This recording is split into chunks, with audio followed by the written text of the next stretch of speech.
A importância da colheita exige um grande número de trabalhadores especializados. Minha mulher, um favor eu vou te pedir, um favor eu vou te pedir. Quando a onda vier me buzuncar, quando a onda vier me buzuncar, você vai... Ainda hoje, são inúmeras as fazendas em que a colheita se faz quando o grão já está seco. É o chamado simples café de terreiro, colhido no ponto.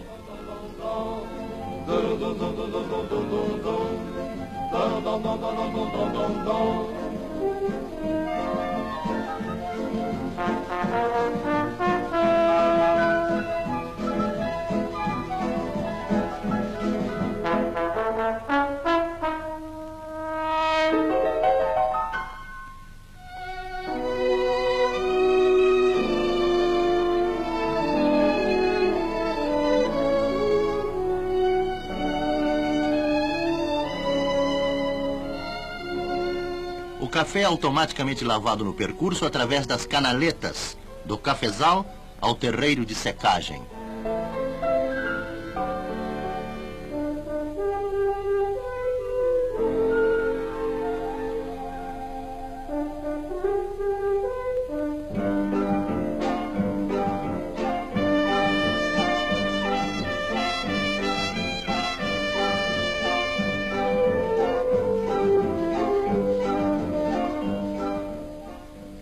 O chamado café de terreiro, colhido no ponto, quando é secado com os devidos cuidados, sem fermentações prejudiciais, proporciona um bom produto. O trabalho de rodo é exaustivo, mas só assim se consegue uma secagem uniforme.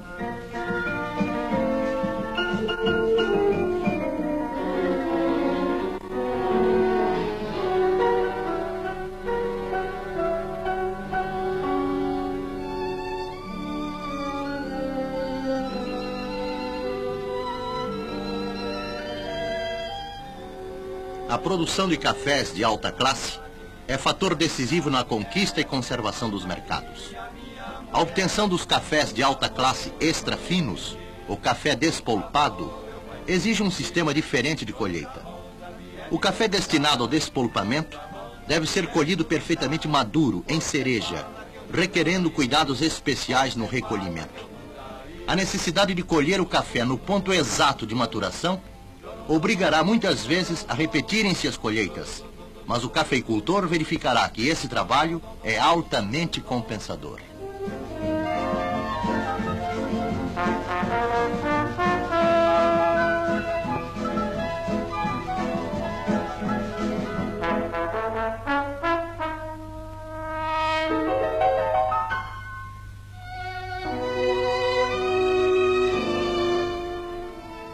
O despolpamento deve ser feito logo após a colheita, para evitar que o grão murche ou fermente.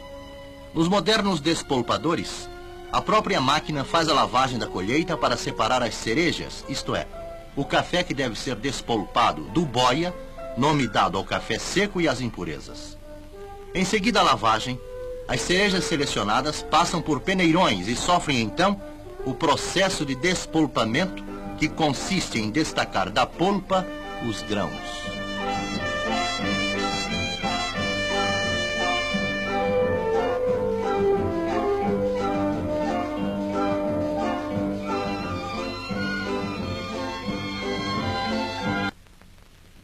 A casca proveniente do despolpamento é conservada para servir de adubo.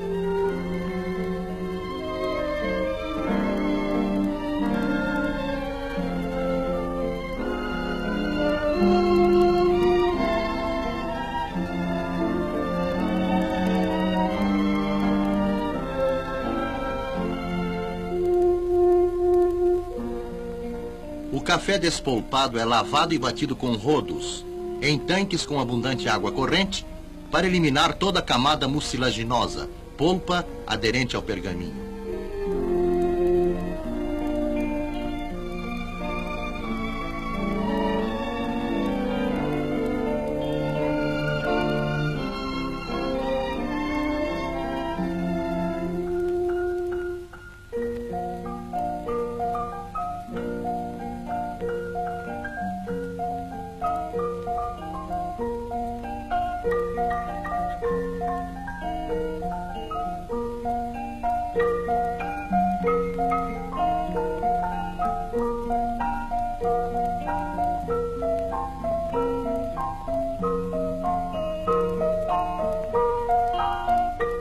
A secagem do café despolpado é uma operação que deve ser repetida até o ponto exato, considerando-se que uma secagem lenta influi poderosamente na melhor qualidade do produto.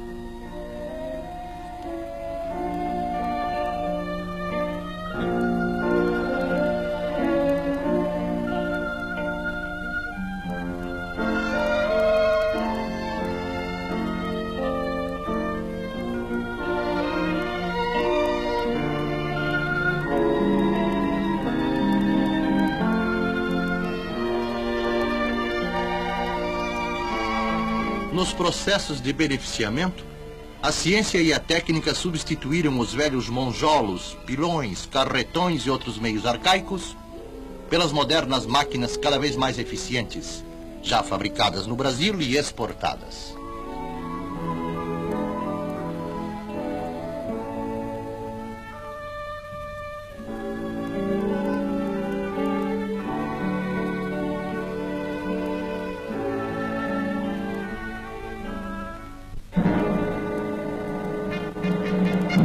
As máquinas modernas de beneficiamento eliminam algumas impurezas ainda existentes e procedem à seleção dos tipos.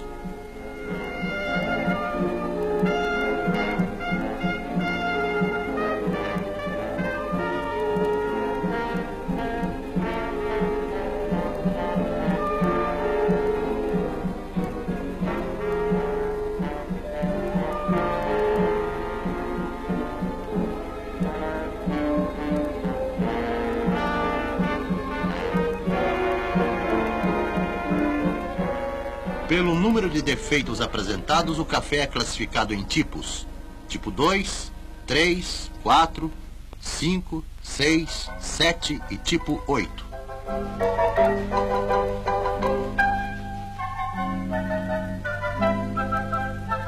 A última fase do beneficiamento é a catação. Para essa operação, já existem máquinas especiais que realizam o trabalho equivalente ao de 100 operários.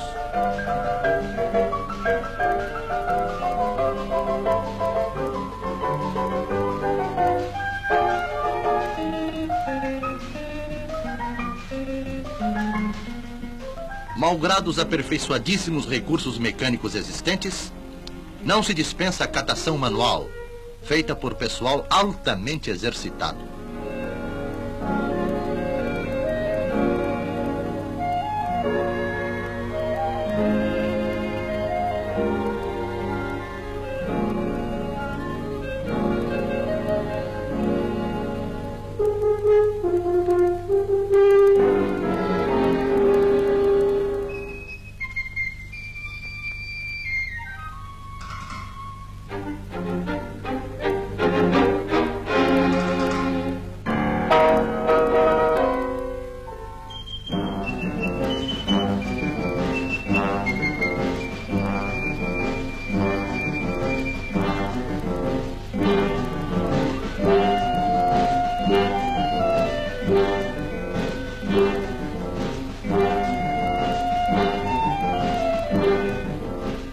Os grandes exportadores, que adquirem café procedente de várias regiões, possuem modernizadas instalações de rebeneficiamento, que selecionam os vários tipos da rubiácea exportável.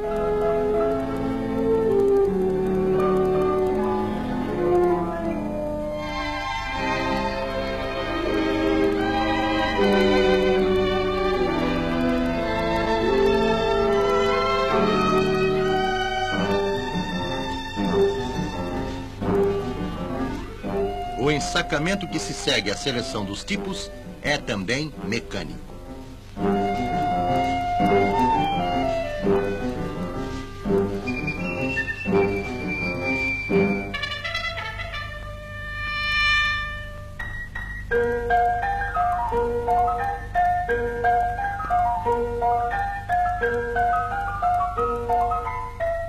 O café produzido no Brasil tem dois destinos: o consumo interno e o consumo externo. Nos portos e no momento de embarque, o Instituto Brasileiro do Café exerce uma rigorosa fiscalização do produto a ser exportado. De cada partida são retiradas amostras que se destinam à perícia para a conferência do tipo acusado pelo exportador e enviadas ao Instituto Brasileiro do Café para os diversos exames dos técnicos.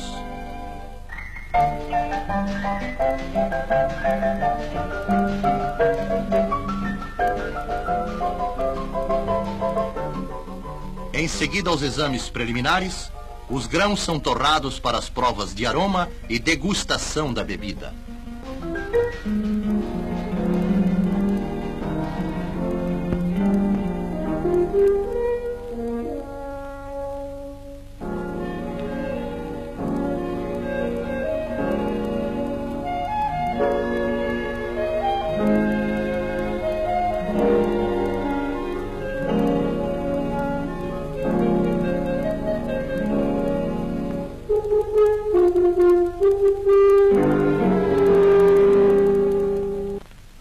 No imenso giro dos negócios que envolve um dos maiores comércios mundiais, a participação do Brasil cresce dia a dia.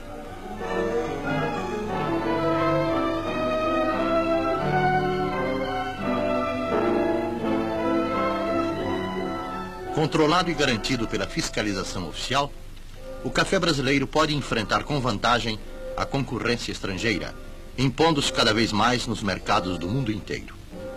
Os Estados Unidos absorvem 2/3 do café consumido por todos os países do mundo e não cobram direitos de importação.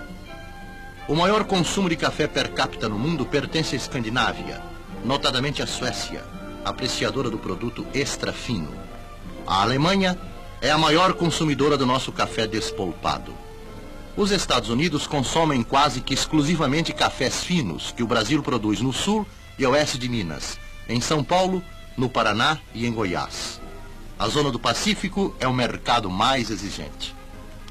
A Finlândia, que forma ao lado da Alemanha e da Suécia, entre os nossos maiores compradores europeus, é, ao contrário, consumidora quase exclusiva de café chamado de Bebida Rio, produzido na zona da Mata e Norte e Nordeste Mineiro, e nos estados do Rio e Espírito Santo.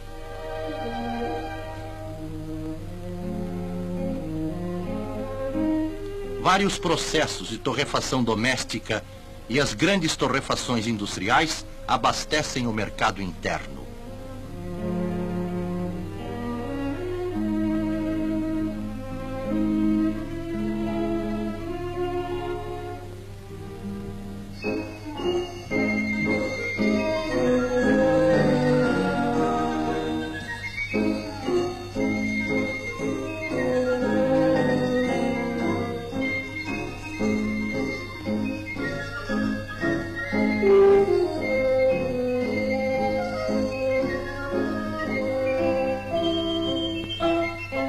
O café em pó, fornecido pelo Departamento de Propaganda do Instituto Brasileiro do Café, traz no invólucro as instruções para o preparo de uma boa bebida.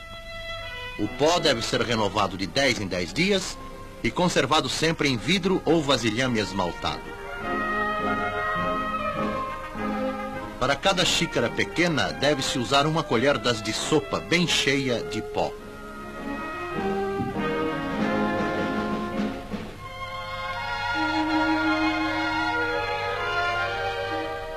Retira-se a água do fogo antes de começar a ferver, para não prejudicar o gosto da bebida.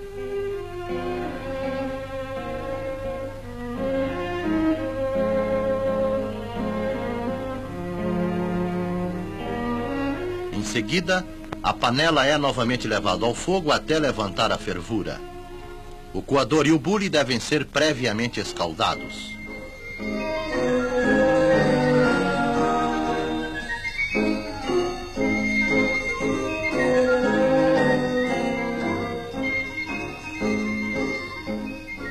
Para facilitar a filtragem, separa-se a pasta das paredes do coador com uma espátula de madeira.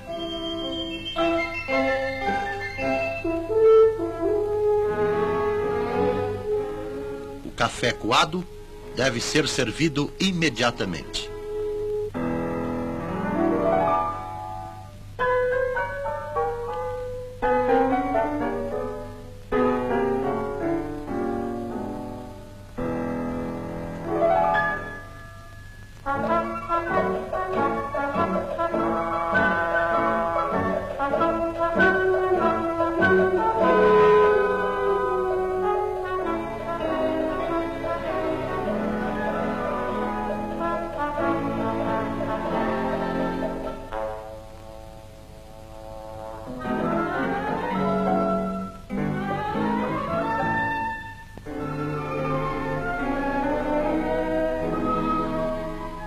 quantidade de estabelecimentos espalhados por toda parte servindo